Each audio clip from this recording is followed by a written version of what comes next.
хэмжээг аялал сайхан их шиг дуугаар төрнөв хэмээн Монгол улсын соёлын тэргүүнээ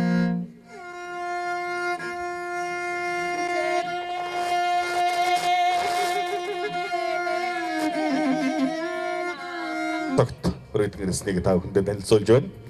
Ингээд үндэсний онцлогын хэлхийний төвийн барилгын шав тавих ёслогууд.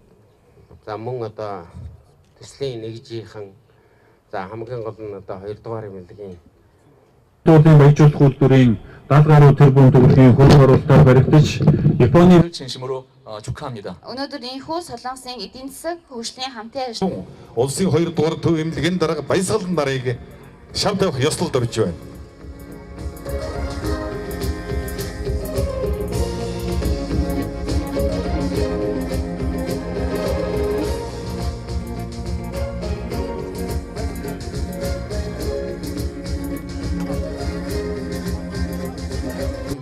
Уялдаа холбоотой ажиллана. Мөн үндэсний онцлогын хэлхийний төв байгуулах төс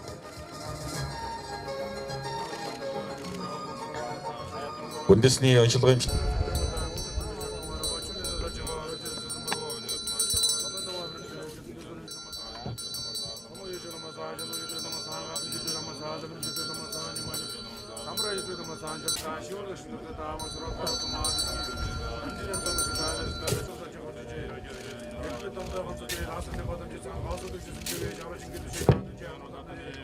Солонгос улсын экспорт импорт банкны захирал Пак Сонгён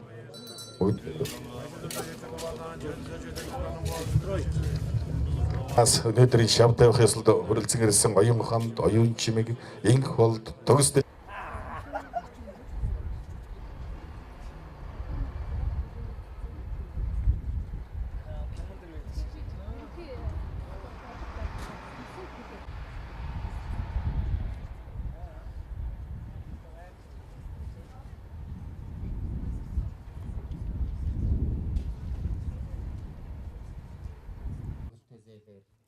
одоо баригдах гэж байгаа энэ онцлогын эмчилгээний төвийн нээлтийн ажиллагаа шав тавих ёслол мөн ажлаа одоо ингээд эхлэхээр болж байгаа нь бол үнэхээр одоо сайхан үйл явдал.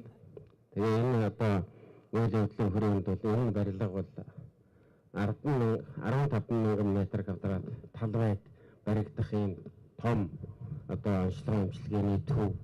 Тэгээд талаасаа 300 гаруй ажилтнтай 103 артай ийм одоо чухал одоо эмнэлэг байгаа юм.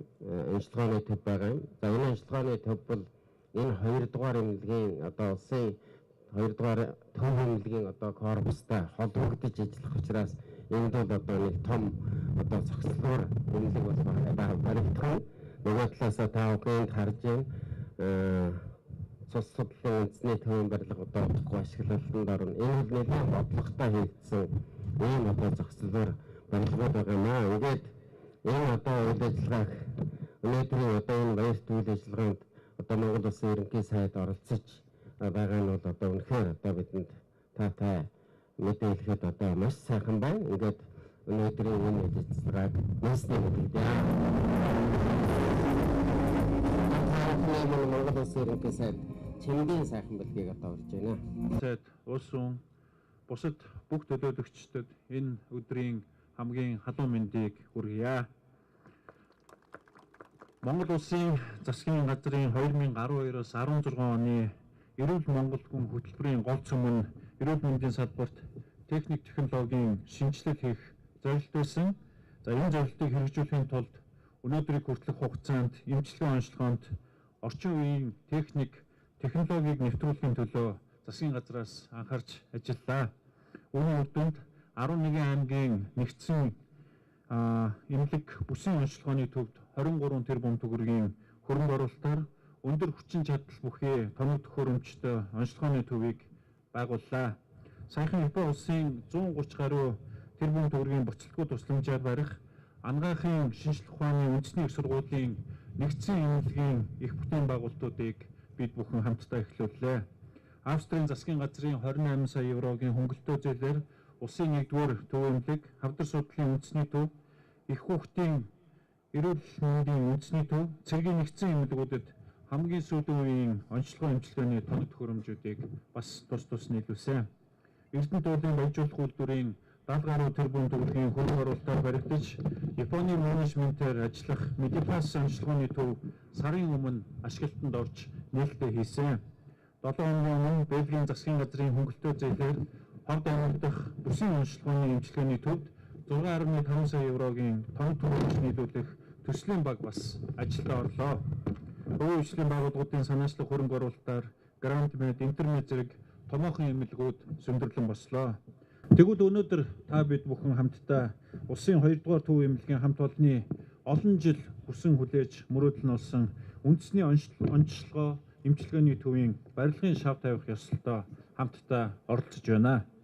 Онцлогоо эмчилгээнд орчин үеийн өндөр хүчин чадалтай техник технологиг нэвтрүүлэх гэсэн бидний эцсийн зорилго бол эрүүл мэндийн тусламж үйлчилгээний хүртээмж чанарыг дээшлүүлж, улмаар өндөр зардлаар гадаад орнуудад онцлогоо эмчилгээ хийлгэхээр явж иргэдийнхээ тоог бууруулах, тэднийг санхүүгийн бэрхшээлээс гаргахад бидний энэ төслийн гол зорилго нь бас оршиж байгаа. Бүгд найрамдах Солонгос улсын 110 гаруй тэрбум төгрөгийн хөнгөлөлтөө зээлээр баригдах олон улсын стандартад нийцсэн барилга байгууламж бүхий өндөр хүчин чадалтай 233 нэр төрлийн тоног төхөөрөмжөөр тоноглогдсон энэхүү онцлогоо эмчилгээний төв хэд хэдэн давуу талтай. Нэгдүгээрт Монгол улсад анх удаа эмнэлгийн зориулалтаа цөмийн шугамн хурцгуур буюу изотопын бэсрэг үйлдвэрийг энэ төвд байгуулж онцлогооны фидситийг сурлуулна. Ингэснээр иргэд онцлогоо баталгаажуулахаар гадаадад явах шаардлагагүй болох юм а. Хоёрдугаарт үндэсний онцлогоо эмчилгээний төвд эмнэлгийн мэдээллийн систем сурлуулж, зайн онцлогооны нэгдсэн тогтолцоог бүрдүүлж, төрөлцсөн мэргэжлийн болон нэгдсэн эмнэлгүүдтэй холбогдно. Гуравдугаарт зайн онцлогооны тусгай зориулт бүхий төхөөрөмжөөр тоноглогдсон автомашинуудаар аслагдсан сум суурьны иргэдэд хурдан шуурхай эмнэлгийн тусламж үйлчилгээг үзүүлэх боломжийг бүрдүүлэх юм а. Дөрөвдүгээр тус төвд ажиллах эмч сувлагч, инженер техникийн ажилтнуудыг бүгд найрамдах Солонгос улс болон Монгол улсад сургалтанд хамруулж мэрэгшүүлэх болно. Энэхүү бүтээн байгуулалтад олон байгууллага хамт олонний хүч хөдөлмөр шингэх бөгөөд богино хугацааны дотор чанартай гүйцэтгэж ашиглалтанд оруулна гэдэгт бид итгэлтэй байна. 2018 он гэхэд та бидний ард зургийг харж байгаа энэ том эмнэлгийн барилга үүд хаалгаа нээн гэдэгт эргэлзэхгүй байна. Би бас энд нэг зүйлийг онцлон тэмдэглэе. Богино хугацаанд төрийн нарийн бичгийн даргаараа томилогдсон ажиллаж явах хугацаанд манай Ламбаа сайд энэ ажлыг эхлүүлэхийн төлөө бас их зорилго бүтээлтэй ажилласан. Өнөөдөр сайд болоод үр дүнгийн хүртээд сайд болсон хамгийн анхныхаа бас эмнэлгийн иш хавыг тавих ёслол зогсож байгаад бас Ламбаа сайдтай та бүхний өмнөөс халуун талархал илэрхийлье. Эцэст нь энэхүү төслийн том бүтээн байгуулалтын ажлыг зохион байгуулж байгаа эрүүл мэнд спортын яам, сангийн яам, нийслэлийн удирдлага, холбогдох бусад байгууллагууд, агентлагууд, хамтран ажиллаж буй аж ахуйн нэгж байгууллагын хамт олон болон бүгд найрамдах Солонгос улсын Экспорт Импорт банк, Samsung C&T консорциум, Откон компани хамт олондоо баяр хүргэж та бүхний ажилд өндөр амжилт хүсье. Та бүхний хөдөлмөрийн үр дүнд Монгол улсад нэгэн шинэ хуудас нэх, эрүүл мэндийн салбарт нэгэн шинэ хуудас нэх, энэ эмнэлэг утгагүй таалга нэгдэнэ гэдэгт эргэлзэхгүй байна. Та бүхэнд ажлын амжилт дахин хүсье. Баярлалаа. Үнэхээр шаардлагатай байна. Эмч мэрэгчлэтнүүд технологийн дагуу сургах юм шаардлагатай байна. Тэгэхээр аль болох энэ төслийг хэрэгжүүлснээр Монгол улс орчин үеийн бүх л төрлийн өвчнийг орчин үеийн аргаар эмчилдэг энэ технологиг л хэрэгжүүлж ирэх тийм зорилготой байгаа. Тэгээд энэ дээр бол төсөл бол 3 үе шаттай. Нэг нь бол эмнэлгийн барилга байгууламж, энэ нь 15.5 метр квадрат эмнэлгийн барилга баригдана. Сүүлийн үеийн хамгийн сүүлийн үеийн орчин үеийн тоног төхөөрөмжөд сурлагдана. Тэгээд эмч мэрэгчлэтний сургалт бас энэ дээр бодсон байгаа.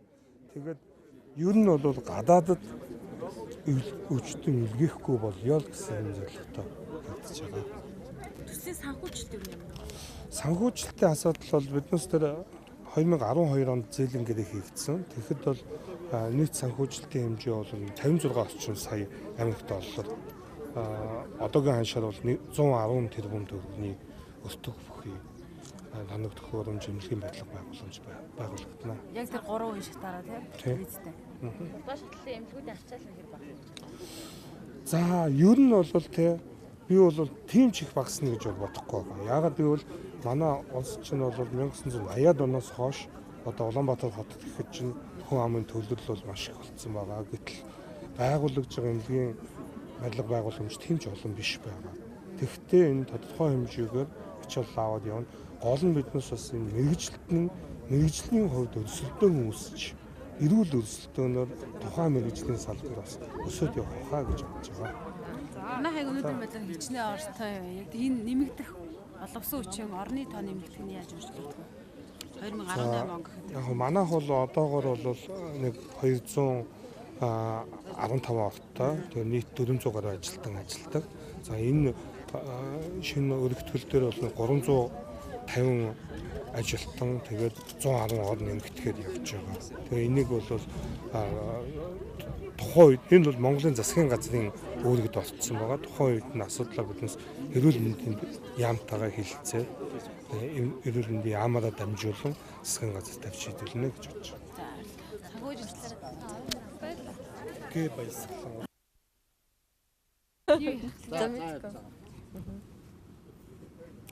За үндэсний ажиллагаа хэмжлэгийн төв байгуулах төслийн маань барилгын шафт тавих ёслол маань өнөөдөр ингээ хийлээ. За өнөөдрийн арга хэмжээнд маань бол төрийн дээд түвшний хүндэт зочид маань ирлээ. За үүнд бол Монгол Улсын ерөнхий сайд сайхан бэлэг мөн цангийн яам болон эрүүл мэндийн спортын сайд нар ирлээ. За бусад гадны төлөөлөгч буюу Солонгосын бүгд нэг Солонгос улсын төлөөлөгч нараас ирлээ л дээ. За түүний нэг нь бол Монгол улсад суугаан Солонгосын элчин сайд ноён уусан зочлон ирж бас үг хэллээ. Мөн манай энэ үндэсний ажиллагаа хэмжээний төв байгуулах төслийн маань үндсэн гүйцэтгэгчдээр шалгарсан Samsung C&T консорциумын төлөөллүүд үүн дотор болохоор Samsung корпорац, мөн Bomi Construction, мөн Тайхан компаниудын төлөөллүүд бол 10 гаруй төлөөллүүдээс өнөөдөр ирж оролцлоо. Энэ бүх арга хэмжээнд маш сайхан зохион байгуулагдлаа. Тэгээ шав тавих ёслол маань ингээд сайхан хийгдсэн учраас удахгүй төслийн маань үйл ажиллагаа, барилгын маань үйл ажиллагаа ингээд албан ёсоор эхлээд явах юм аа. Тэгээ үндсэндээ бол зээлийн гэрээ ёсоор, үндсэн гэрээ тачлуудынхаа ёсоор бол 18 онд бид нэр барилгын ажиллагаа хийгээд үндсэндээ 19 онд бол үйл ажиллагаа ороход бол бэлэн болчих юм аа. Тийм. За манай төслийн хувьд бол бусад эмнэлгийн болон бүсийн онцлогын эмчилгээ болон улсын эмнэлгүүдээс ялгаатай гол хэдэн зүйлүүд байгаа. За энэ үйл ажиллагааны дотроо бид нар Монголд анх удаага бэсрэг үйлдвэр буюу эдстоп үйлдвэрлэдэг юм үйлдвэрийг оруулж ирж байгаараа бусад эмнэлгүүдээс онцлогтой байгаа. Мөн үндэсний хэмжээний телемедицины эмнэлгийн мэдээллийн системээр холбогдсон бүх аймагуудтайгаа бүх бүсийн онцлогын эмчилгээний төвтэйгээр холбогдсон ийм телемедицины програмуудыг бас суулгаж холбож өгөх юм байгаа. За мөн үндэсний онцлогын эмчилгээний энэ төв маань нэгдснээрээ шинээр 346 шинэ ажилтнуудыг ажилд шив шинээр ажилд авч оруулна.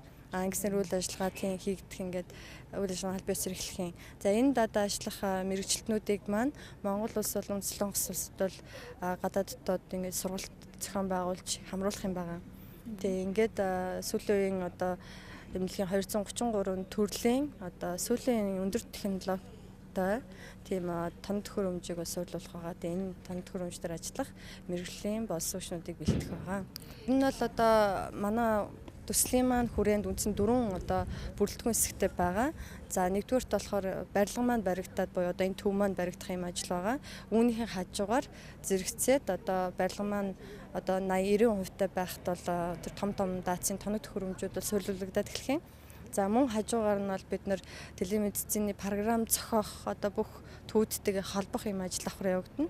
Үүнийхээ хажуугаар бол энэ ирээдүйдийн төвд ажиллах энэ болсон хүчнүүдийн сургалтууд Монгол гадаадгүй давхар хийгдэд явах юм төлөвлөгөөтэй байгаа.